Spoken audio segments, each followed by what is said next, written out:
Bwana, kitu hewani wanakiita The Dragon Unleashed. Bwana, kitu ilitarajiwa kutoka 2019 lakini 18 mwezi wa 12 mwishoni wanaume tunaingiza kitani kama kawaida, tumewahi kabla wao wenyewe hawajatoa. Yes. Bwana, kitu wanakiita Unleash ama The Dragon Unleashed. Bonge kitu hapa kutoka ndani idara ya Acheche, ambapo tupo ndani ya Kariakoo Mitali kama na Agri pia Zanzibar kule, baadaye media eneo la Kisonge, na bila kusahau kule Mwanakureko njia kuu ya Nyarugusu pale tuko na Ali Bonge, na kule ndani ya Migombani ya Zanzibar tuko na Malik, na kule ndani ya pande wanazozita Tumonde ya Msheli pale tuko na Ustaz kama kawaida, lakini jina lingine unaweza kumuita Mega. Na bila kusahau kitu pia unaipata ndani ya pande za Jangombe pale Jangombe, lakini kwenye msikiti wa Jeshi pale tuko na mtoto nguvu mwingine, yeye anaitwa Mr. T. Ikifika hapo ili upate vitu vya nguvu, kwa mfano kama hard disk, flash disk, yes, pamoja na MTCD, mouse, keyboard na vitu vingine vyote unavipata kama kawaida. Bwana, bonge kitu hapa The Dragon Unleashed inakuja kama hivi toka ndani idara ya Acheche Production, kama cows, kama dawa, kama kawaida tunakuja hivi. Na bila kusahau tuko na Nyamonge. Nyamonge anapatikana ndani ya Ukonga Banana kule ndani ya Kisiwani. Fika ili upate huduma za kibenki, na pia CD zinapatikana kwa wingi sana. Nyang'ombe, Nyamonge. Majina ya watu bwana. Nyamonge, wakala wa mabenki yote. Bwana, hapa filamu yetu inaanza. Tunapata jamaa akiwa anaendelea kuchora, tunapata kumuona mshikaji akiwa anachora, anaandika anachokijua yeye, lakini mwisho wa siku kasema no. Some soldiers get to be heroes. Anasema unajua siku zote anachukia ni kwa nini amekuwa kama alivyo, lakini kuna watu ambao wamemfanya awe hivi, ila anachukia sana kwa hivi. Mara nyingi anasababisha mauaji, wanataka yeye aendelee kusababisha mauaji. Anatumika kwenda kuua. Akiwa anaendelea kuanza na kuazwa, mara akaambiwa engage, tayari afanye kazi ile tumwa. Bwana, kitu anakiita The Dragon Unleashed, lakini kutoka ndani idara ya Acheche Production. Tunapatikana Kariakoo Mitali kama na Agri. Sterling wetu anaitwa Cheese. Ndani ya kitu bomba kabisa, na bila kumsahau John Schneider. Yuko ndani ya filamu hii hapa ya ukweli. Emily Sweet pamoja na Master John Ozuna.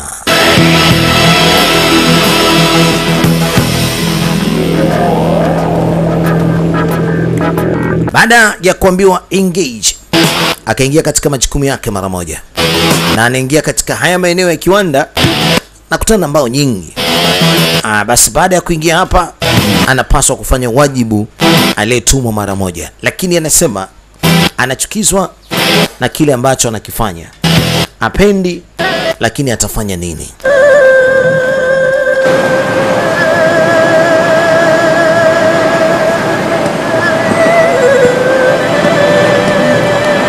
Ulinzi unaonekana uko imara kabisa katika maeneo hayo. Hawa jamaa hawana kuzembea, wako vizuri, wanalinda, lakini pindi jamaa anapokuja yeye anaendelea kusababisha tu.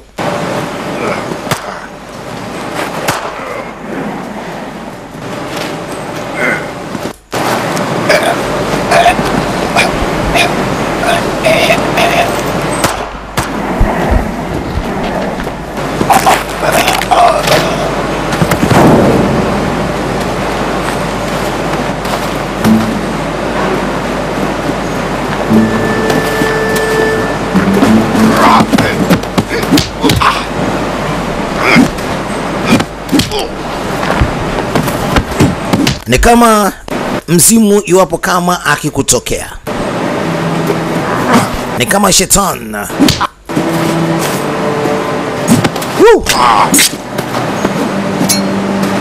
Cheki anavyosababisha baba tare.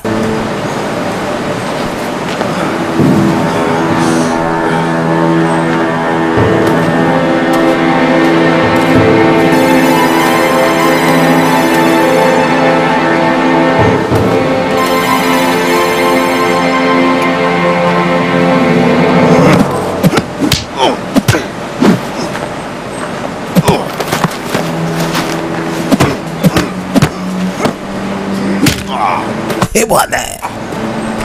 Hatari. Woohoo.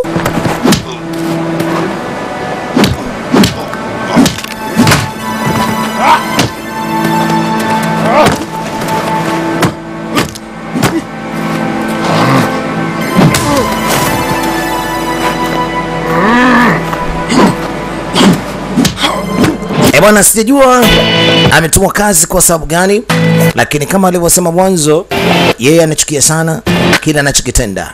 Nafikiri hapa ametumwa aje kusababisha mauaji, na anasababisha kama alivyotumwa, anaendelea kusababisha, na huko anaenda kusogea mbele zaidi. Yes.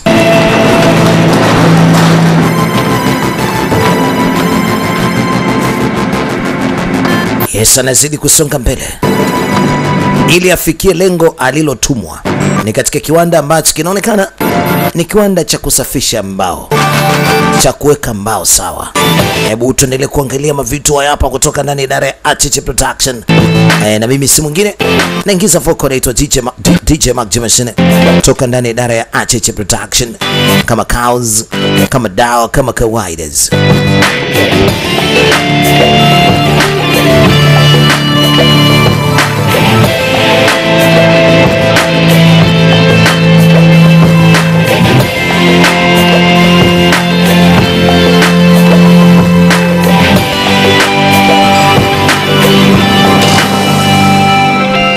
Mwana, ndani ya kiwanda hiki kulikuwa kuna mtu ameshikiliwa.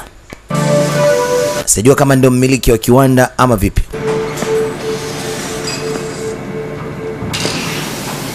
Please just let me go. Tafadhali naomba uniache bwana.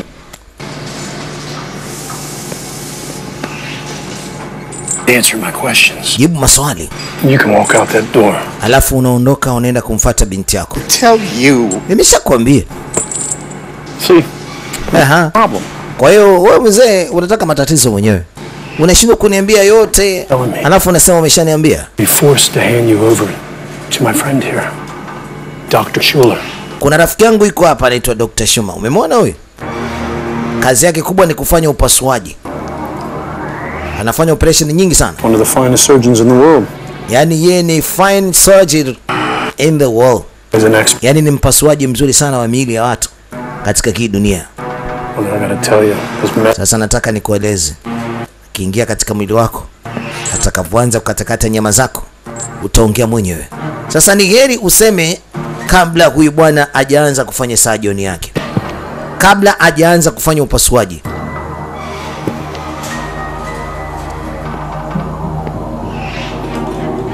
Unataka afanye surgery? Ha?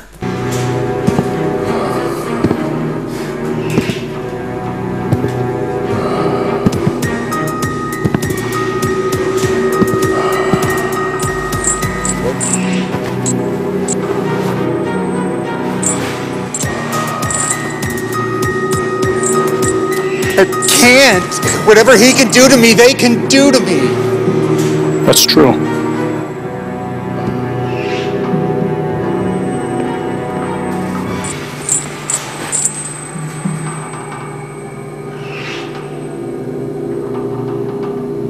Nice neighborhood.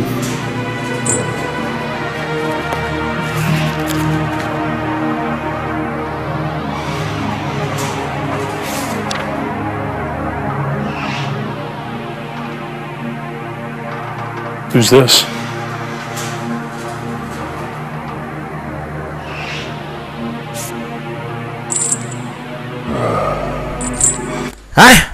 Sasa kuibwana si akashindwa kusema wanachotaka hawa jamaa. Sasa kama akashindwa kusema kile wanachokihitaji, wanamwonyesha binti yake kwamba huyu binti yake sasa anafatwa, anauawa. It's unfortunate when others have to suffer for our sins. All right, I'll tell you, just please don't hurt her. Tafadhali basi mimi nitawaambia, lakini msimuumize binti yangu. Baada ya kuonyeshwa binti yake wanamfahamu vizuri na watamfikia alipo na watamfanya kile wanachokitaka wao. Huyu bwana anasema yuko tayari kabisa kutoa kile anachokisema. lakini kabla hajaongea chochote, kuna mtu alikuja akammaliza.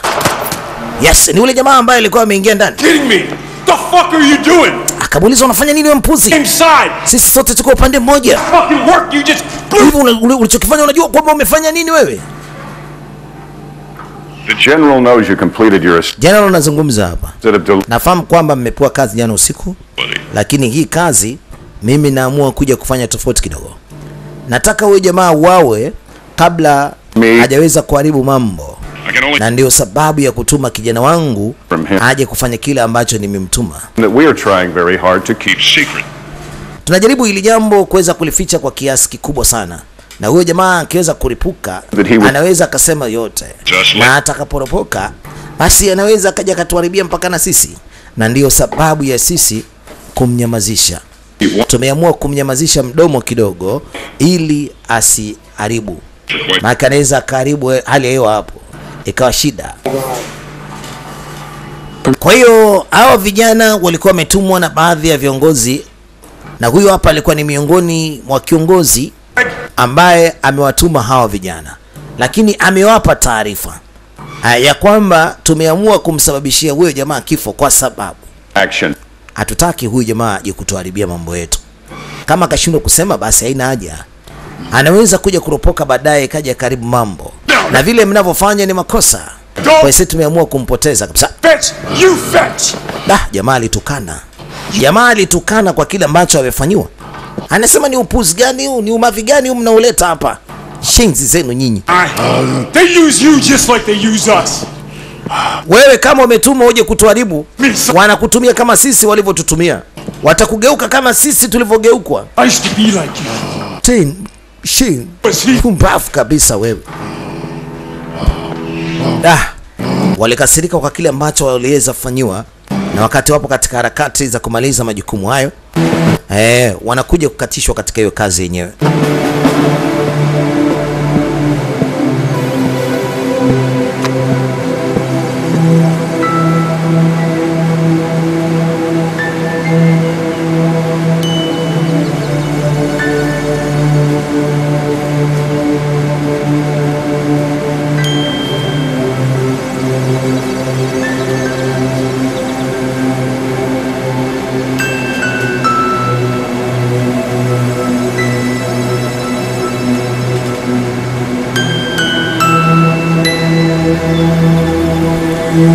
Huyu jamaa baada ya kusababisha kile alichoweza kusababisha, na hatimaye anarudi nyumbani. Lakini upande wa pili kuna binti moja anafikishwa katika nyumba ya babu yake na bibi yake ambao wameshapoteza maisha kwa muda mrefu sana. I can't believe she's gone. Anasema siamini kama amekufa. Grandmother was a very special lady. Unajua bibi yako alikuwa ni very special lady. Alikuwa ni mwanamke maalum na alikuwa ni mwanamke wa ajabu sana. Sijawahi kuona mwanamke katika dunia mwenye moyo wa imani kama yeye. Grew up here. Well, it's quite a peach. Kwa hiyo bwana, hii ni nyumba ya bibi yako, nimeitunza kipindi chote wakati amefariki. Na wewe ukiwa kama mrithi wake, tumekutunzia mpaka pale utakaporudi, kwa sababu ulikuwa unasema unahitaji kwenda kuona dunia, ukatembea katika miji yote na ukaishi katika miji yote vile ulivyokuwa unataka. Lakini mwisho wa siku umeona maisha ya kwamba ya kuishi mjini hayafai, na umeamua kuja kuishi katika nyumba ya bibi yako. Sisi tunakukaribisha. This neighborhood could stand. Na imani kabisa hapa utatuliza akili yako. Ni sehemu nzuri yenye kuweza kumfanya mtu ajione yuko duniani, yani ajisi furaha walau kidogo. Kwa ni jambo zuri sana. Hakuna shaka. I'll have to go check that out. Basi mna shida, hata mimi mwenyewe nafurahi sana. Sasa acha nikupatie funguo. To call the office if you need. Na chochote kama utahitaji chochote, na kama kutakuwa kuna tatizo lolote, utapiga simu ofisini. By the way, ni kwamba tunakuombea kila la heri na tukupe pole kwa kifo cha bibi yako. For your loss. Your grandmother was well loved by everyone, my wife and I. Yani bibi yako alikuwa anapendwa na kila mmoja. Mimi, mke wangu na jamii yote yenye kumzunguka, bibi yako ilikuwa inampenda sana. Tukupe pole kwa yote ambaye amekufika kwa kumpoteza bibi yako mpendwa.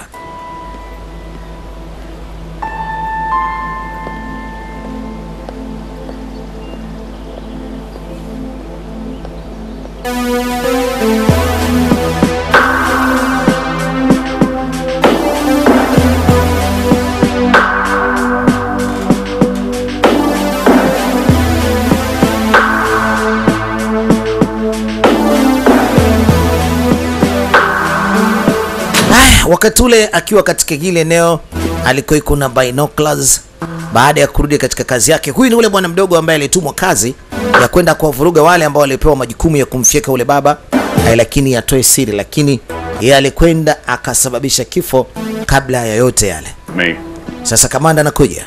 Huyu ndiye ule ambaye aliweza kuambia wale vijana watulie, wao wana majukumu ya kuweza kumfyeka ule bwana, na wakamuua. I'm sure you're aware there are still operations that require certain... Na imani kabisa kwamba bado unajali kwamba operation unazopewa na kazi unazopewa, majukumu unayepewa unayafanya vile yanayopaswa jinsi yafanyike, si ndio?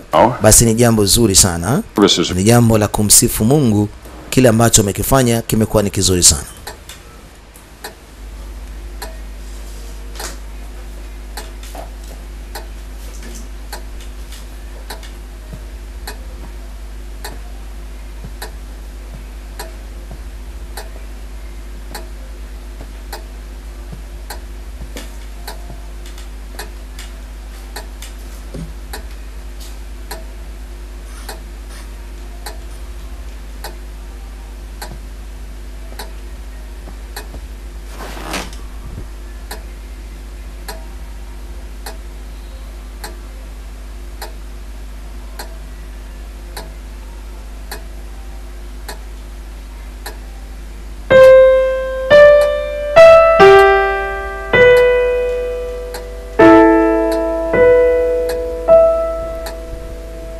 Binti pindi alivyoweza kuingia ndani ya nyumba ya bibi yake, alianza kuangaza picha zilizokuwa katika keyboard na aligonga gonga kidogo.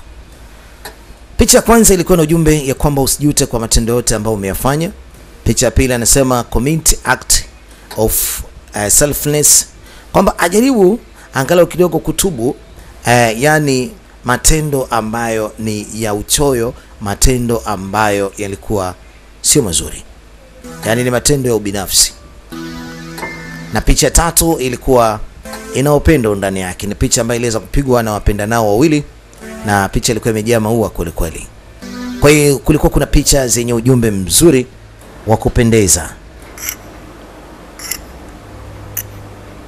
I'm looking at your after action report from that CEO of Golden Solar Technology. Wameweza kupata ripoti, na hii ripoti inabidi waifanyie kazi.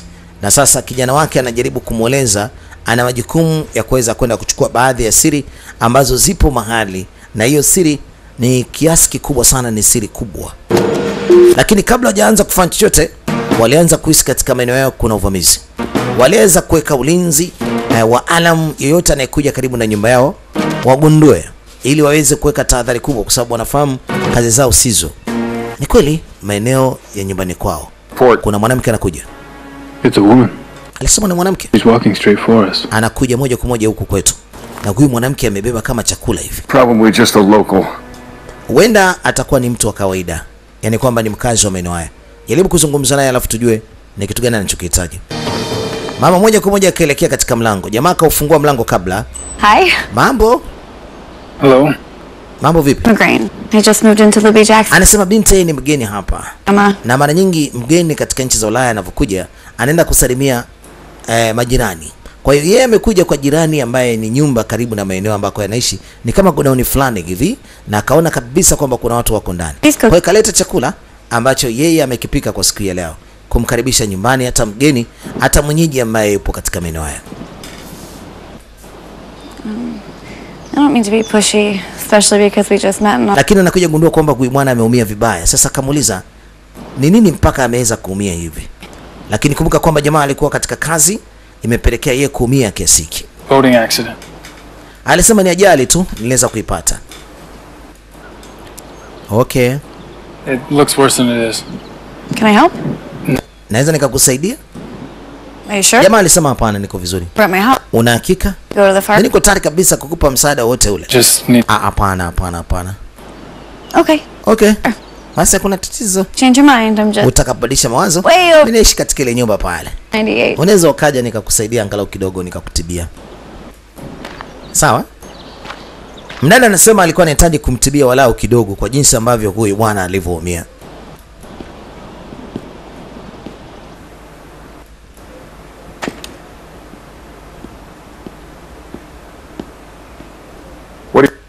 Alikuwa anasema nini? Like you said, local lady. Anasema yeye ni jirani na amekuja kuleta hata chakula kidogo kwa sababu ya ujirani mwema. I'll run it, Justin. Anasema sio mbaya. It Hamna shaka, hamna tatizo. Tell me something. What if she had a gun? Lakini vipi iwapo kama ule mwanamke amekuja na bunduki? Had a sniper hiding behind a tree. What then? Iwapo kama atakuwa labda amekuja na sniper alafu amejificha katika miti, ingekuwaje? You would have died. Na je, tunaweza tukamwamini huyu mwanamke kwa kile anachokiongea? You don't bring a Tunaweza tukapoteza maisha kizembe kwa kumwamini mwanamke kama huyo. Kwa hiyo appointment. cha umuhimu, unapaswa kuwa makini kwa mgeni yoyote ambaye anayekuja katika nyumba hii. Usimwamini kutokana na kazi yetu jinsi tunaifanya. Anaweza kaja katika mazingira yote. Anaweza kaja kama alivyokuja, lakini kumbe akawa sie. Bet your ass. Kwa hiyo kuwa makini sana. The location still good for you? Affirmative. Alisema sawa, mna shida. Nimekusikiliza kama ndangu. Await further instruction. Anamwambia subiria ili niweze kugawa instruction, ili upate kufahamu kazi unayopaswa kufanya ni ipi sasa. Mama wakati anaingia katika nyumba hii, nyumba ilikuwa bado ina uchafu. Kwa hiyo alifanya kazi ya kuhakikisha kwamba kila kitu anakiweka sawa. Alikipanga kila ambacho kilikuwa kipo katika hali ambayo sio nzuri. Alitengeneza kila kitu ambacho ni safi. Oh, it looks great. Thank you. Oh, jamani kumependeza. Pleasure. Is there anything else I can help you with? Oh, you've already done so much. What was your name again, dear? Hivi unaitwa nani vile dia? Anything else I can do, let me know. Oh, Kumbe alikuwa ameweza kutengeneza nyumba tu ya jirani. Kwa hiyo huyu ni jirani mwingine. I thought you... Alimtengenezea bustani yake. Akataka kumpa ajira, yani kiasi cha fedha, lakini bibi amekataa, anasema hapana. Nimekusaidia tu kama bibi yangu. Huyu binti anaonekana kwamba ni mtu mwema sana. Help me with. Katika nyumba ambayo inamzunguka ilikuwa ni nyumba pia ya huyu bibi, na alikuja kumsaidia. Na baada ya kuona kwamba bustani yake iko sawa, alimpa msaada. Ujamaa anapiga tizi la kufa mtu. That died with honor. Some soldiers get to be heroes. Anakumbuka maneno aliambiwa kwamba utakufa kwa heshima, hautakufa kizembe. When they need one. Na siku zote unapaswa upambane kwa sababu maisha yako ni yana thamani kubwa. Tunakutumia katika kazi hizi ni kwa sababu wewe ni kijana imara.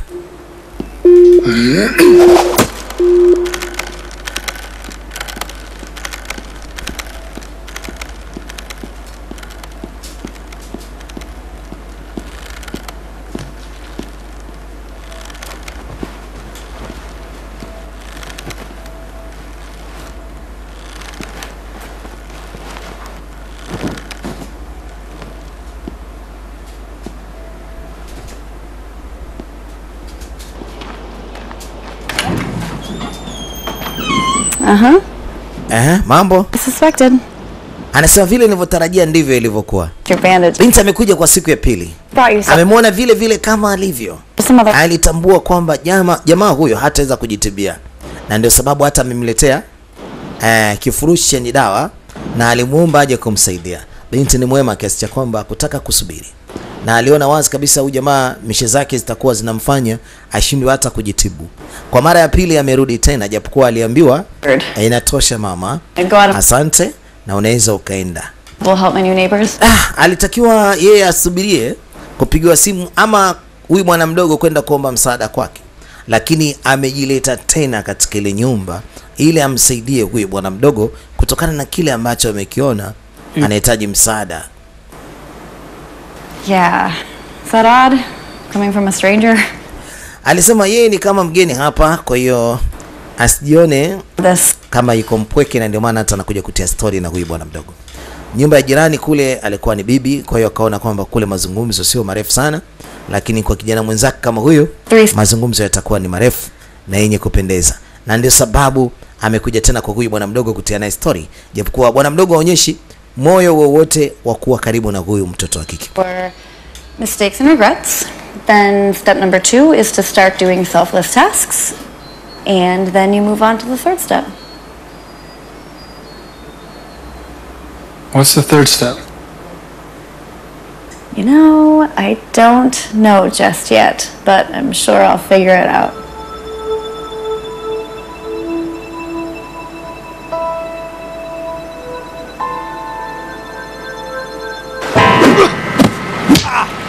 Upande wa pili, bwana mdogo baada ya kumaliza mazungumzo na binti anaelekea katika kazi, na leo ana kazi ya kwenda kuchukua kitu muhimu sana kilichokuwa katika mikono ya mabwana.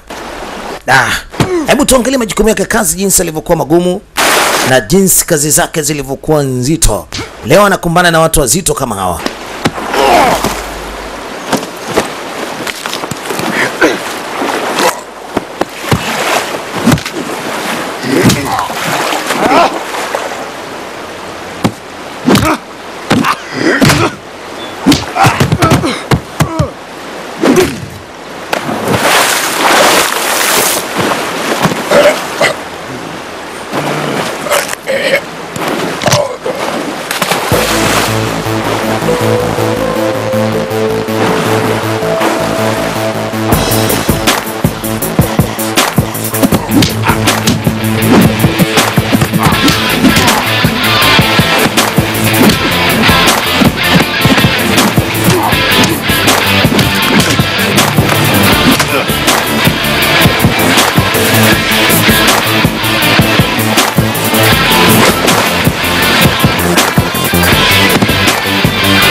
Kitu anachokihitaji ni hiki hapa.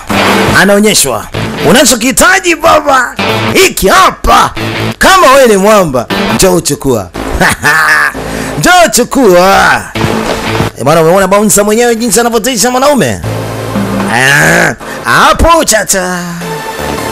Mwanaume ajipange. Ajipange, la sivyo inakuwa ni shida.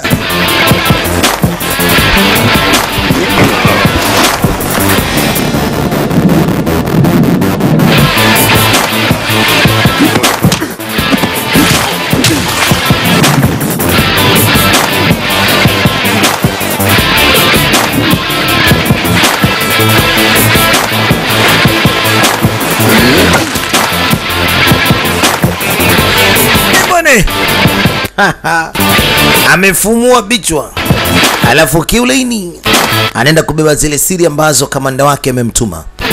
Yani kila kazi anapewa na kila kazi ngumu yeye ajali wanaifanya tu. Wana kazi ngumu tayari kashatenda kazi.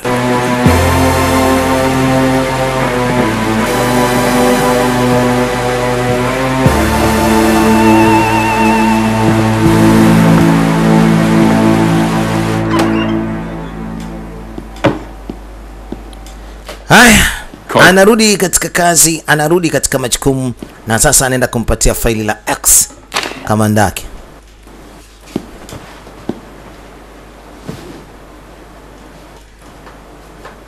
Hey, you injured? You need me to call? Cha kwanza nikupe hongera yako kwa kile ambacho umekifanya, jambo zuri sana. Acha nikupe shukrani kwa yote ambayo umeyatenda. And she is clean, so odds are that she is not a threat, but I'd like you to go over and do a quick check. Low level's fine. Baadhi ya mafaili ndio hayo kamanda sasa anayasoma, lakini bwana mdogo alikuwa yuko hoi kidogo, ana maumivu kila mahali. Kwa maana hakuna budi kwanza apumzike kutokana na kile ambacho kwa sasa yeye anacho. Kwa sababu ana maumivu kila mahali mpaka kwenye ulimi. Give me time to analyze your findings here. Go on. Sasa anatumwa kazi nyingine ya kwenda kumpeleleza huyu binti, wamjue kuja kwake katika mitaa hii. Je, si mpelelezi? Anaweza akawa ni mpelelezi, kwa hiyo lazima wawe naye makini.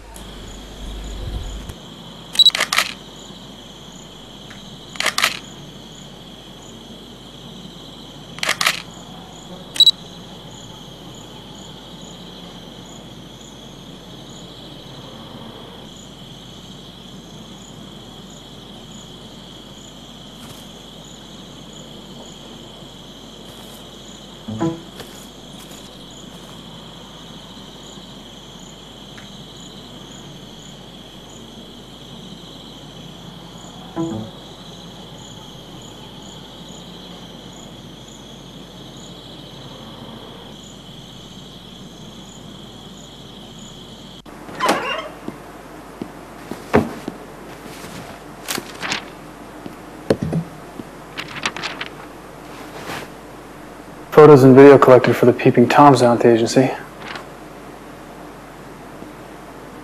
They've got the right mixture.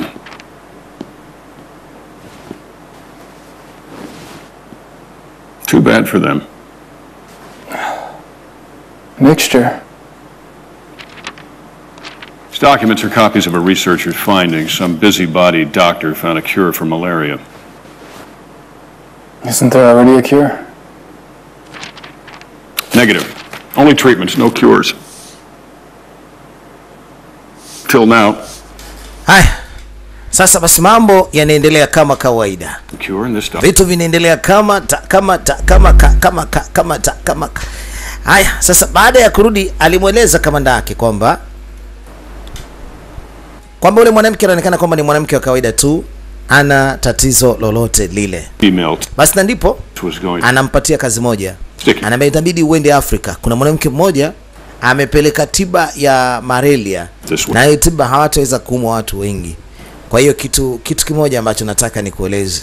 Mimi ninachotaka huyu mwanamke akauawe. Nataka ukamue haraka sana iwezekanavyo, kwa sababu huyu mwanamke atatufanya sisi tushindwe kupata fedha kutokana na hii miradi ya malaria. Waafrika tunawapa majukumu mazito sana ya magonjwa kama haya, kwa sababu watatutegemea sisi kwenda kuwapatia walao msaada wa kupambana na hayo maradhi, ikiwa sisi ndio ambao tunaimarisha hayo maradhi bila wao wenyewe kufahamu. Kwa hiyo huyu mwanamke tayari kashapata tiba ya kutibu hayo maradhi, yani kwa maneno anawapatia kinga kiasi cha kwamba hakutokuwa na yoyote atakayeza kuumwa malaria, na sisi tutashindwa kuvuna kile ambacho tunakitaka kwa Afrika. Kwa hiyo chukua sumu hiyo ili upate kuelekea moja kwa moja Afrika, kwenye dunia ya tatu, ukatulie huyu mwanamke. Hiyo ndio jukumu lako na hiyo ndio kazi yako ya sasa. Nafikiri umeshaweza kunisikia vizuri. Malaria to fight back, and we need to be on Mother Nature's side.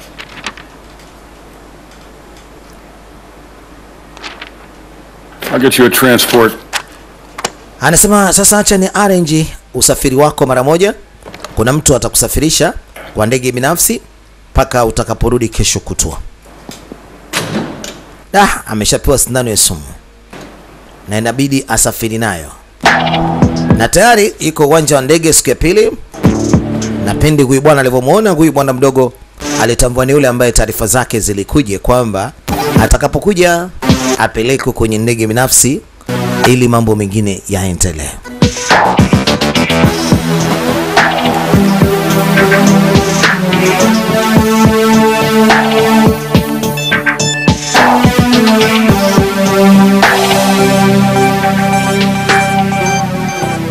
Yuko na sindano bado binafsi hapa nayo mkononi, na sasa ana jukumu kubwa la kwenda kusababisha huko ambako anaenda. Anaenda kutoa nafsi ya mtu eti kwa sababu anatibu maradhi ya malaria. Sasa wazungu wao ni washinzi kweli, sio mchezo. Huyu mama ndiye ambaye anamwandalia safari ya kwenda Afrika mara moja. Alifika akamuuliza kama atakuwa ni yeye. Akasema ndio yeye na amefika kwa ajili ya usafiri. Basi na mama akamwambia tafadhali naomba unifuate. Cha kwanza lazima aongee kwa signal ambazo wameambizana. Kuna maneno ambayo wameambizana. Pindi anapofika bwana mdogo lazima yaongee ili ijulikane ni yeye. Baada ya kujulikana ni yeye, sasa safari hii ni kuelekea katika ndege ambayo imeandaliwa kwa ajili yake.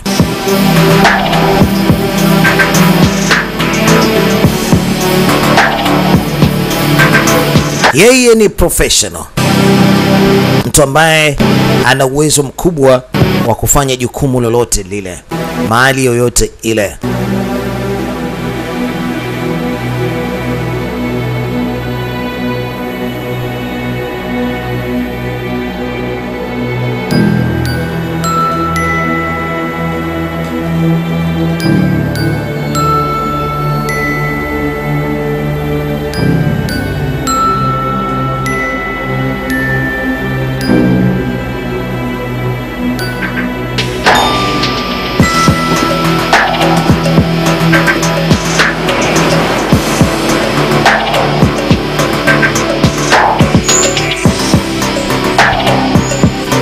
na tayari ameshaingia Afrika. Baada ya kuingia Afrika, jukumu lake ni kumtafuta yule mwanamke, na ameshamuona yule mwanamke wapi alipo. Huyu mwanamke huyo hapa. Na huyu mwanamke sasa anaenda kutoa tiba katika mitaa ya mmoja kati ya mji mkubwa sana Afrika. Na sasa anawapatia chanjo watoto wadogo hawa. Kwa hiyo ni jukumu lake, na amefanya hizi kampeni kwa muda mrefu sasa, mpaka wazungu wameshtuka. Ni kwa nini huyu mama anawapa watu tiba, na wao wanataka Waafrika waendelee kuumwa ili waendelee kuomba msaada, alafu wao wapate wanachokihitaji kutoka kwa Afrika. Sasa bwana kapewa kazi hii ya kumfyeka huyu mama, na sasa anamvezia kule anapotoka katika majukumu yake ili ammalize.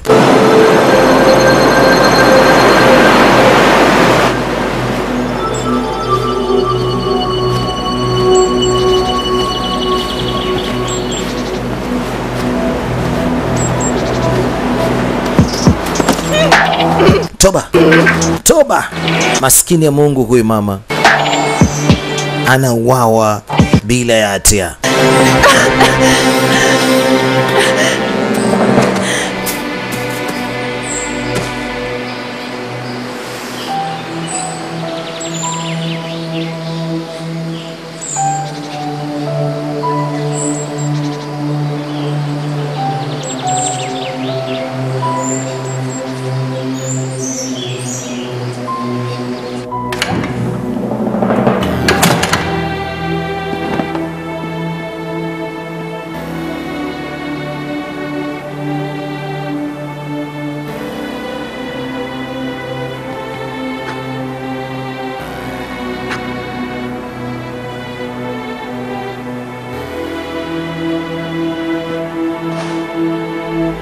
Haya, wakati ule baada ya kurudi Afrika, kila anapoua mtu ile kofia yake huwa anaweka alama. Kwa hiyo kila alama moja unaiona ilikuwa ni kifo cha mtu. Kwa hiyo kama akaandika alama 5, yani mistari 5, basi kwa utambue ni watu 5. Lakini akiwa katika majukumu yake, akiwa nyumbani, mara anaanza kuhisi kama kuna mtu anakuja. Alifungua mlango taratibu, ni yule mdada aliyejenga naye mazoea. Yeah, I had to go out of town. Mdada aliuliza, jana nilikuja hapa mitaa nyumbani kwako sikukuona, na juzi nilikuja pia sikukuona. Alisema nimetoka kidogo nje ya mji. Thank you. Kama kaida yake anamletea msosi. Akamwambia asante, nashukuru.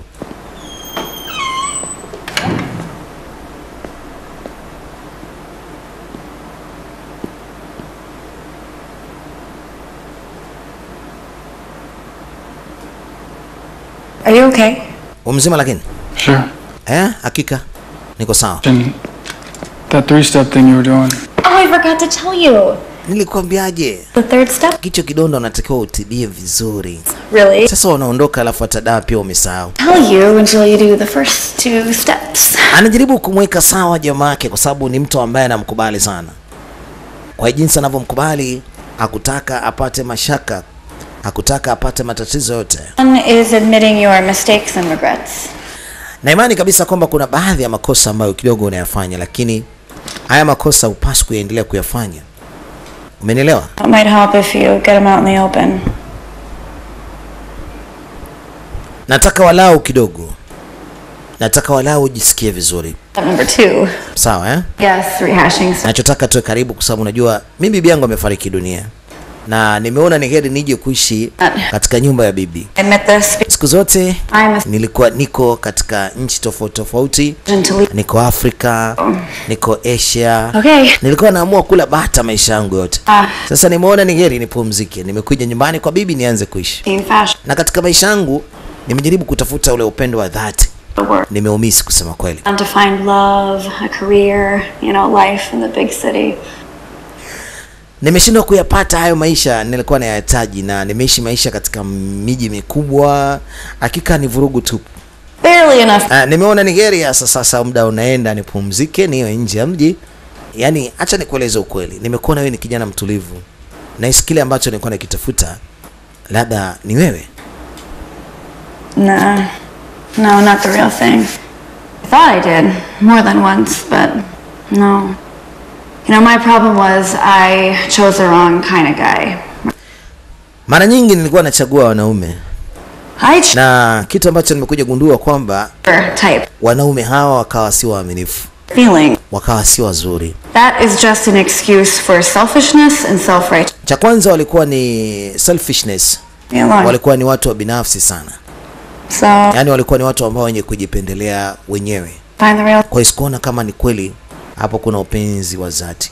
is I never gave the two people who truly cared about me. Kusema kweli sikupenda sana kuishi na watu ambao kweli walikuwa na mapenzi ya dhati juu yangu. Nilihisi kama vile walikuwa ni watu ambao labda walikuwa ni wabaya, lakini kumbe nilikuwa sijui. Kumbe ndio walikuwa ni watu wazuri na watu wema kwangu. You know, by the time my grandfather was my age, he had served his country in a war, started as Hakika nimeweza kutembea mengi na nimejifunza mengi hata kupitia kwa bibi yangu, kwa sababu siku zote alikuwa anahubiri upendo sana.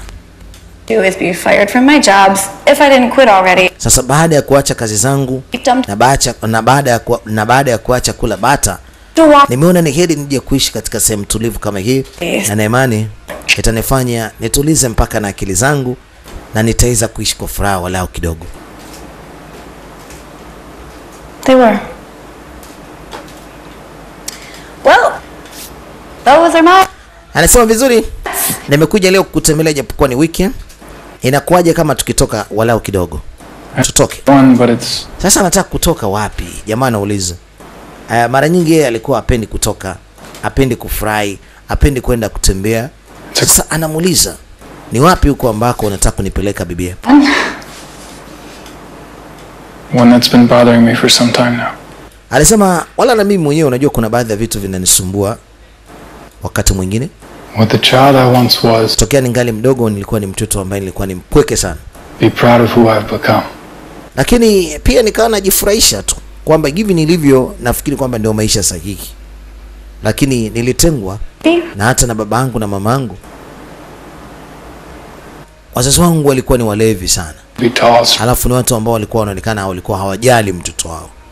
Yaani kwa jinsi walivyokuwa wananitunza ilikuwa ni tofauti na wazazi wengine wanavyowatunza watoto wao. But without the powers. As we all know, once we grow we start to compromise. I've compromised so much. And just recently, so much more. If the 5-year-old I once was could see me now. Lakini wakati huu unavyoniona sasa, yani mpaka najishangaa ni kwa nini imekuwa hivi. But I understand. Naelewa. Naelewa, unajua sometime kama unakosa matunzo ya baba na mama, unaweza kuhisi kwamba ni mtoto aliyezaliwa ukiwa una nuksi. Like in fairy tales. Naelewa jinsi unavyojisikia. Na mimi naelewa kwamba ni hali ambayo sio nzuri sana mtu anakutana nayo wakati familia inakaa mbali na mtoto. Kwa hiyo najua mateso unayapata. Lakini si mbaya. Mimi pia nilikuwa katika matunzo kama haya. Lakini mimi niliyataka mwenyewe kwa sababu nilikuwa sihitaji kuwa karibu na familia yangu.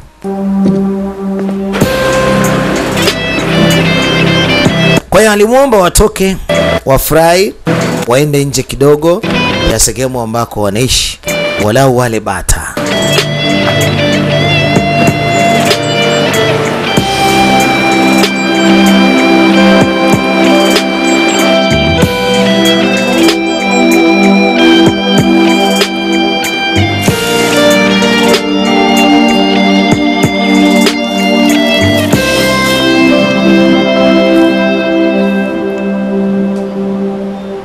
Alright, do you see that lady down there? Umemwona yule mwanamke pale chini?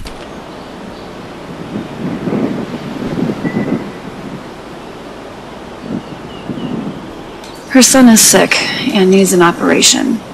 Alisema mtoto wake ni mgonjwa na anatakiwa kwenda kufanyia upasuaji na hana fedha. Na mwenye huruma sana. Nilishawahi kujaribu kwenda kumuomba nimsaidie, lakini ni mwanamke ambaye alikuwa anaonyesha hataki msaada wa mtu yote yule. What's your plan?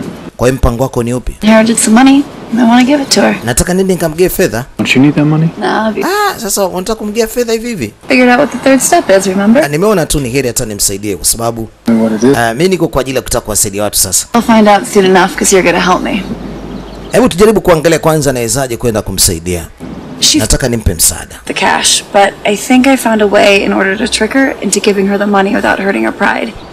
Na imani Car at the ninaweza nikamsaidia What's this? ili imsaidie yeye na mtoto wake hii fedha we have to ili hata kidogo just mtoto wake atibiwe kwa hali aliyokuwa nayo.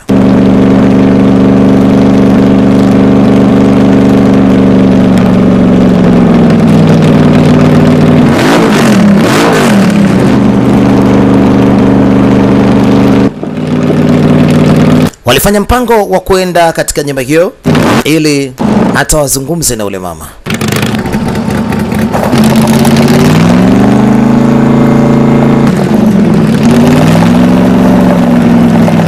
Wanamfuata ule mama ili wampe msaada.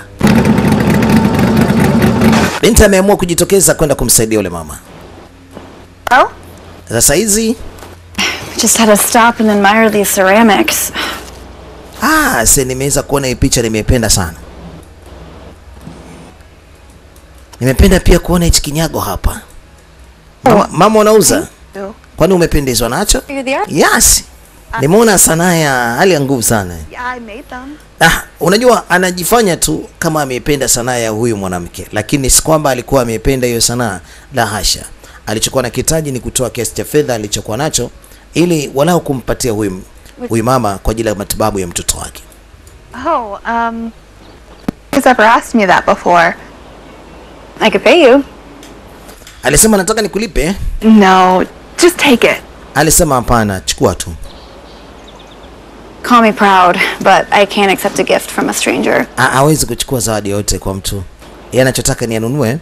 Okay, why not? Just pay me whatever you think it's worth. Basi wewe lipa tu kama unaona kama ina thamani kiasi gani, lipa.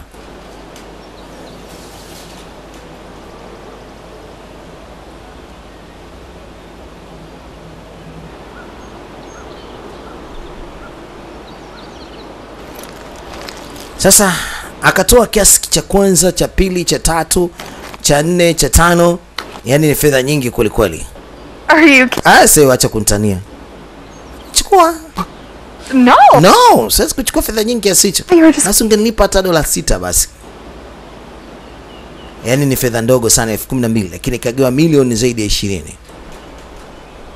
Anamshika mkono na anamwambia sikiliza, Fair. nimenunua kwa sababu naona thamani yake hichi kitu. Kwa hiyo wala usisite. Chukua hichi kiasi, kitakusaidia wewe na mtoto wako. Hapana, chukua fedha yako. But I'm not famous or anything. Well, it's a good thing that fame and talent. Anasema ni vyema uchukue tu. Mimi sina tatizo lolote mama. I mean, Msaidie mtoto wako. Na imani kabisa Sure. itakusaidia wewe na mtoto wako. Una hakika lakini? do you see my husband over there? Unamwona huyu jamaa? He's a rock star. Ni mtu mzuri sana. Famous. Na niko naye, Rich. ni mtu maarufu, mtu tajiri. And God love him. Ni mtu ambaye pia ana fedha nyingi. Na hizi fedha pia ameweza kuchangia hapa. Kwa hiyo fedha hii itakusaidia mama I can't kumtunza mtoto wako Wait. na kuishi naye vizuri. Twice that every Sasa itamsaidia pia katika matibabu. Yes. Na imani mama unahangaika kupata matibabu ya mtoto wako. Na imani hiyo fedha itakusaidia. Basi alichukua kile ambacho alikuwa anakitamani na hatimaye akamwachia zile fedha. Sasa mama ishapata fedha itakaweza kumsaidia kumpeleka mtoto wake hospitalini. Ni jambo la kumshukuru Mwenyezi Mungu. Sasa ameshapata fedha ya kuweza kumsaidia yeye ili kwenda kumpeleka mtoto wake atibiwe.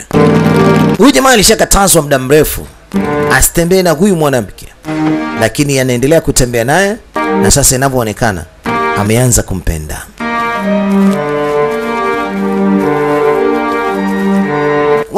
Jinsi wanavyocheza, wanacheza, wanafurahi wakiwa pamoja, yani ni furaha tupu.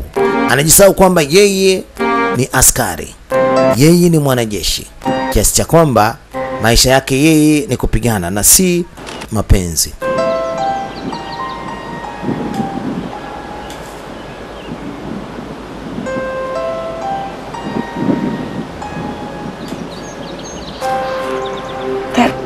feeling inside us right now? That is the third step. And that's why I couldn't explain it. Anafurahika sana You can't. baada yule mama kuchukua kile kiasi cha fedha, na ana imani kile kiasi cha fedha yule mama kitamsaidia kwenye kumtunza mtoto wake. Ana imani kitamsaidia kile kiasi cha fedha kwenda katika matibabu yule mama ya mtoto wake. Asubuhi binti anavyoamka na anavyotoka nje, anavyotaka kujiandaa kufanya shughuli zinazotakiwa kila siku ya asubuhi, alishangaa kuona maua yananing'inia. Kawaida maua hayakagi kwenye mti kama huu, lazima atakuwa yamewekwa na mtu.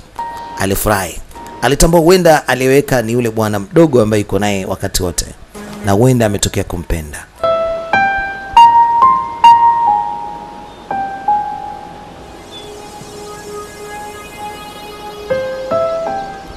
Wow. Aliposogea mbele alipata kuona lingine limedondoka kwenye barabara.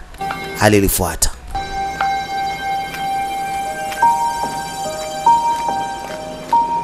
Alipochukua negili, alivyoangaza huku na kule, hakuamini kuweza kuona ua lingine limeweza kuwekwa mbele. Kwa hiyo pindi anavyoendelea kuyafuata hayo maua, anajikuta anazidi kupiga hatua, na nadhani alikuwa anaelekezwa wapi aende.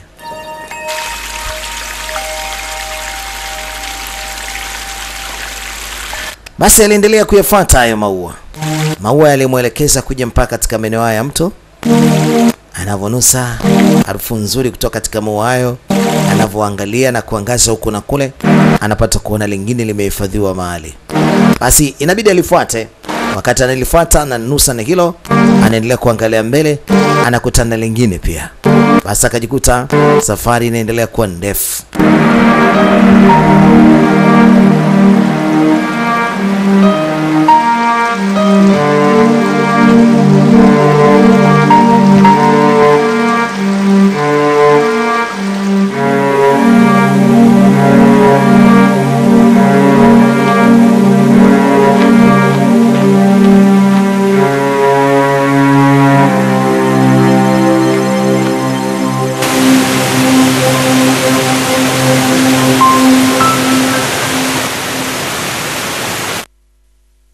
Akajikuta yupo kwenye mandhari nzuri kweli kweli, mandhari yenye kufurahisha, wanaita waterfalls.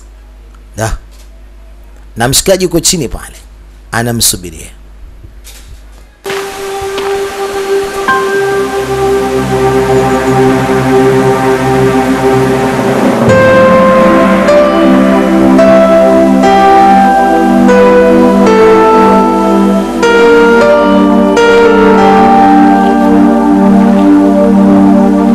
Jamaa alimwekea maua asubuhi na mapema, akiwa anatambua wazi kabisa kwamba binti atagundua kile ambacho alikuwa amemtengenezea na atakuja. Ua lingine liko pale chini, sehemu alikosimama huyu mwana. Sehemu hii ni nzuri kweli kweli, hata kuja kuoga inapendeza.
Basi hakika wakashikana mikono, na hii inaonekana sasa wameanza kupendana. Sasa je, kazi za huyu bwana mdogo itakuwaje? Na katika kazi zake hazihitajiki ziingiliwe na mapenzi, na Mastaka alishamwambia kaa mbali na yule mwanamke na usije ukajihusisha na swala lote la mapenzi katika majukumu yako ya kazi. Hey, sasa sijui itakuwaje. You forget I was coming with orders? Anamwambia hivi, umesahau kwamba kuna amri inapaswa uifuate? Umesahau kwamba wewe ni mfanyakazi na unatakiwa kujali muda na unapaswa usiwe karibu na mwanamke. It's on the shelf. Sasa inaonyesha ameanza kubadilika huyu bwana mdogo. I said we don't decide things, we just follow orders, right? Alisema kitu kikubwa ambacho unatakiwa ufanye ni kufuata amri. I'll be honest with you, this one surprised even me a little bit. Najua wazi kabisa kwamba itakushangaza hayo ambayo unaweza kuona hapo. Killed plenty of fathers. It's sad, but nothing new. Yeah.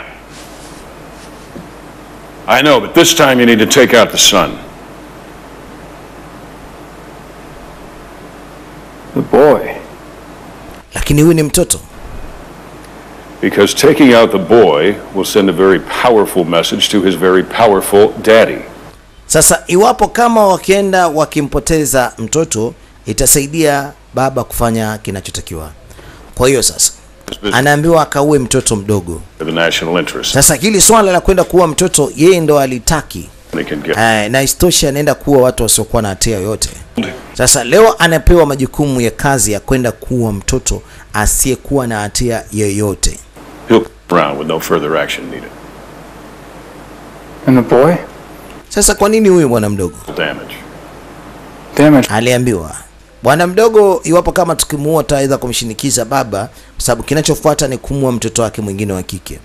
Kwa hiyo ataogopa na atafanya kile ambacho sisi tunataka juu yake. Yes, I know. You've been spending a whole...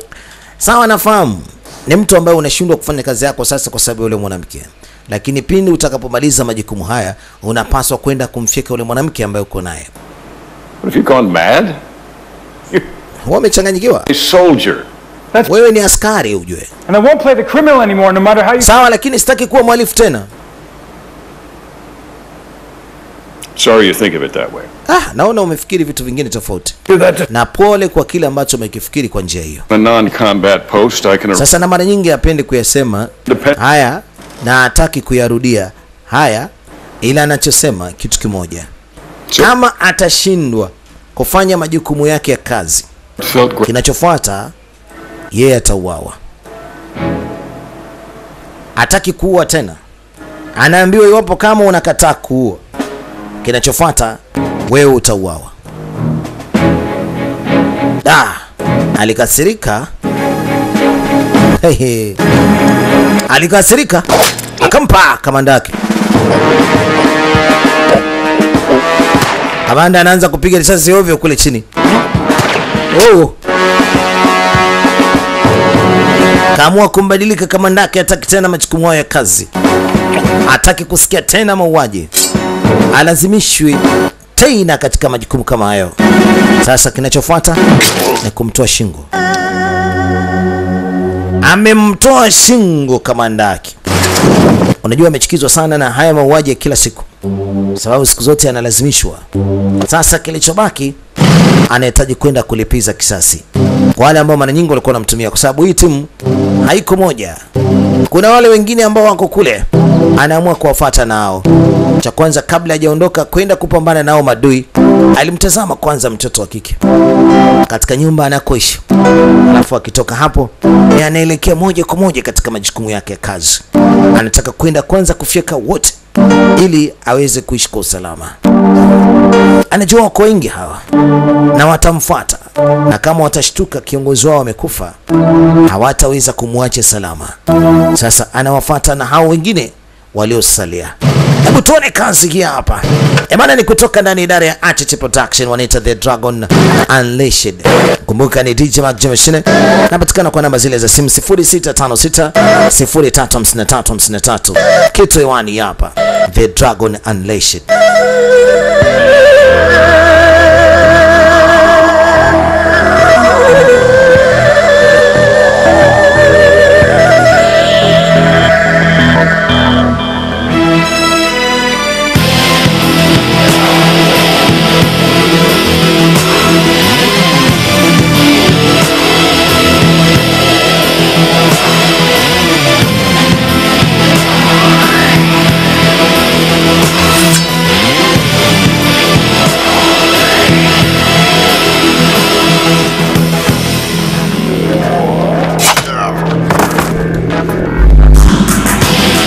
Ewana, kazi ndo hii sasa imeanza. Kazi imeanza. Yeba. Hey, hey, hey. Atare.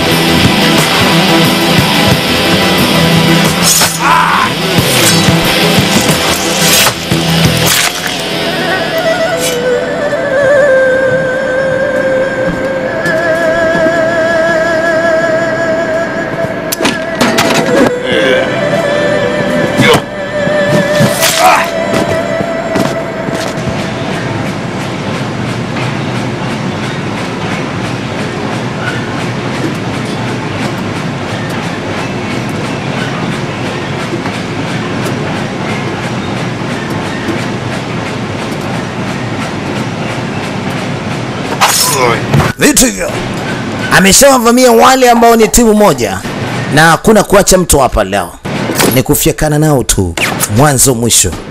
Yuhu!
Wana kazi inaendelea.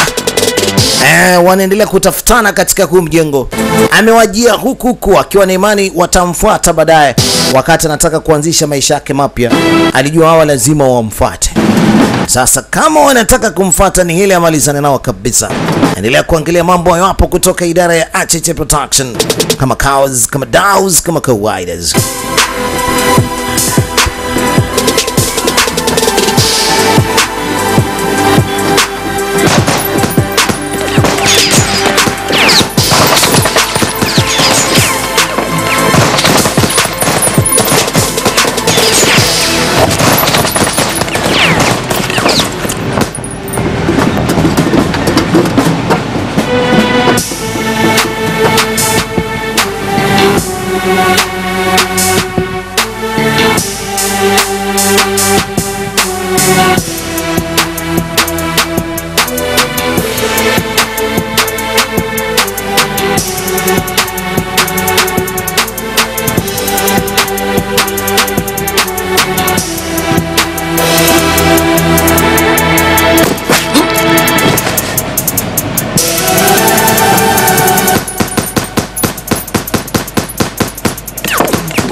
Mambo yalikuwa ni mazito na kazi inaendelea.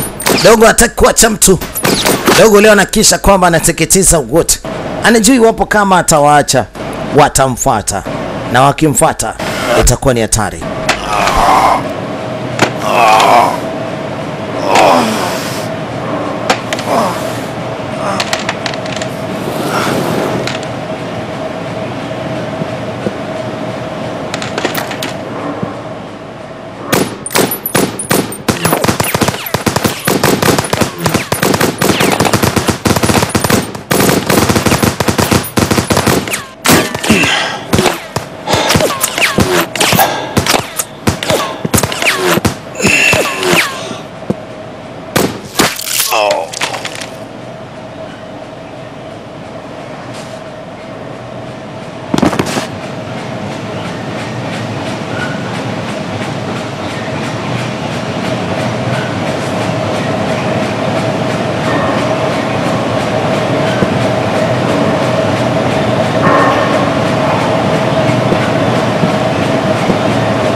Nasema niache. Hao jamaa walikuwa nakamata watu wengi, na leo kuna mwanamke mwingine walikuwa wamemnasa, wanataka kumfanya mbaya. Wenda alikuwa ni mtoto wa yule baba wa kipindi kile. Sasa anamlia timing na yule ili akammalize.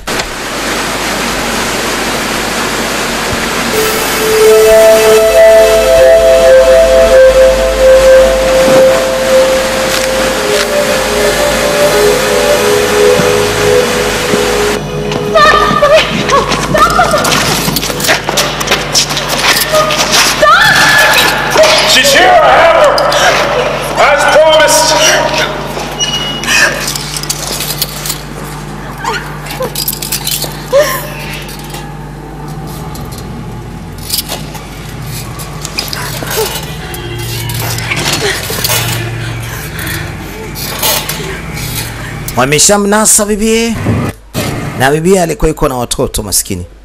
Mtoto wake mmoja tayari wameshamnyaka, alikuwa ni wa kike, na hii ni basikeli yake. Wanamwambia atulie.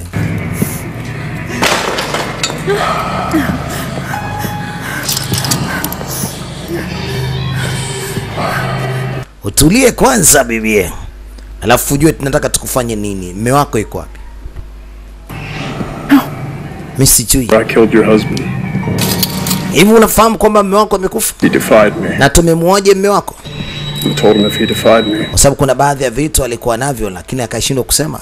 But Sasa asikufike yale ambayo mume wako yamemfika. Ninachotaka utuambie, kuna baadhi ya siri zetu alizihifadhi katika nyumba yake. Tuambie hizo siri ziko wapi? Please let me go. Mimi sijui jamani, mniache niende. don't by his demeanor. He doesn't know how to appreciate a beautiful woman like you.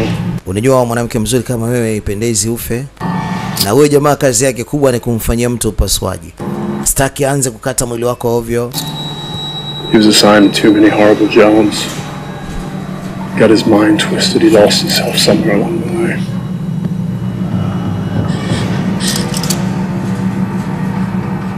Mind's twisted.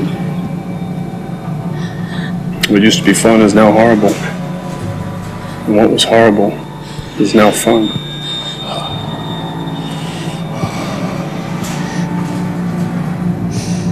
But we need him. And he asked for so little. Cheki wanavyomfanya sasa. So we have to appease him.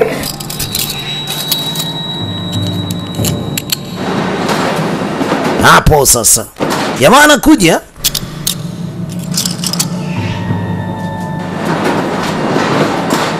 It's any consolation. At least he will be enjoying himself. Jamaa anakuja kwa ajili ya kuwafyeka wote hawa. Mama ameshindwa kusema kile anachoambiwa sababu hajui chochote. Sasa ni zamu yake kuuawa. Sababu ameshindwa kujua wapi kitu anachokihitaji alikuhifadhi mume wake.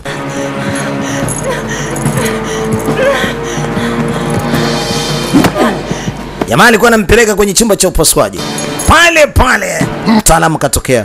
Sasa anajaribu kuzuia haya mauaji. Amekuwa sasa ni mpinzani wa Yetem. Anataka kubadilika awe mtu mwingine kabisa. Hebu tushuhudie vitu hivi hapa. Ni kutoka Itarani Acheche Production. Kama kawa, endelea kushuhudia vitu kwanza. Yasa.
Mdada anatafutwa wakati ule mshikaji anaendelea kupambana na shinzi.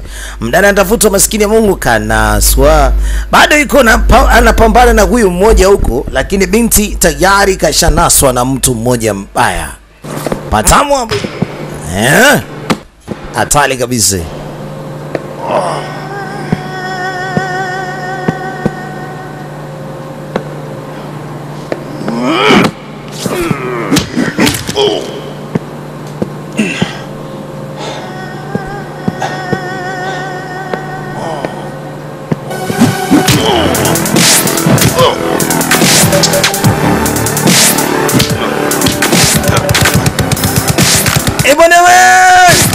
Toba! Ai! Anamaliza kazi kama hivi. Anamaliza kabisa. Anamwachaje ikiwa mzima? Sasa kabaki yule mpasuaji. Jamaa anampeleka tena kule kwenye kile chumba cha upasuaji ili sasa afanye kazi yake.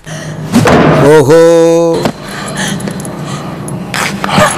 Anataka kumzalilisha maskini Mungu.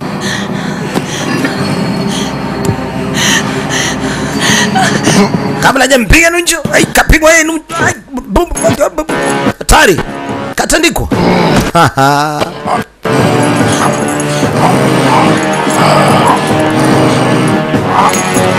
Sasa dada anaamua hata achukue chochote kile.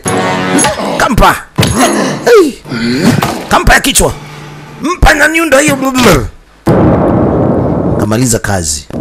Kafumua kichwa kabisa. Bwana dada alipokea mkono mmoja wa maana sana. Ulimzimisha na hatimaye anatoka na nje akiwa ameshazinduka. Huyu jamaa akiwa hoi.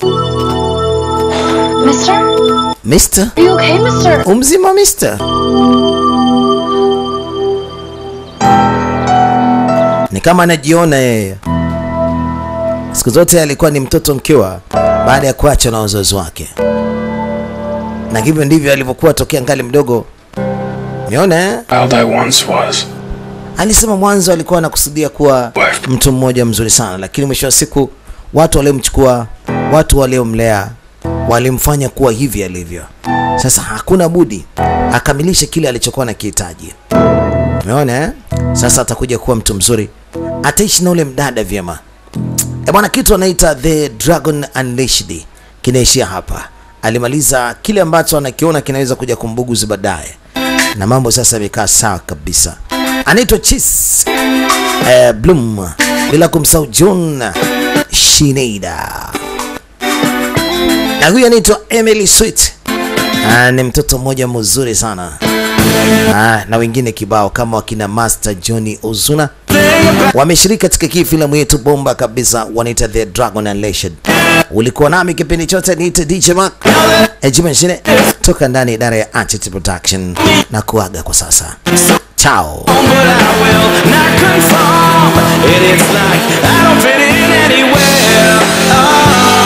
But the